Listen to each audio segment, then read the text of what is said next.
ভাই, আপনার একটা গজল আমার কাছে খুবই ভালো লাগছে। মাঝে মাঝে রমজান মাসে আমি এই গজলটা কিন্তু বেশি শুনি। মাইকের মধ্যে আপনার যে মসজিদে আপনি মুয়াজ্জিন, আপনি কিন্তু ওই যে চিহরির সময় ডাকে দেন না, জি। ওই সময় কিন্তু ওই গজলটা খুবই আমি মানে মনোযোগ সহকারে আমি কিন্তু শুনি।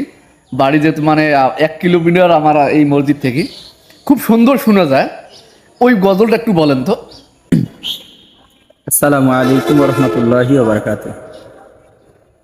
রাত কেটেছে স্বপনে বিভোর, দিন কেটেছে ভাবতে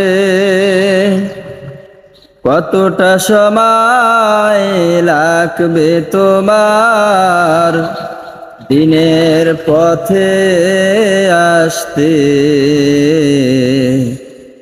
দিনের পথে নামতে। রাত কেটেছে স্বপনে বিভোর, দিন কেটেছে ভাবতে কতটা সময় লাগবে তোমার দিনের পথে আসতে।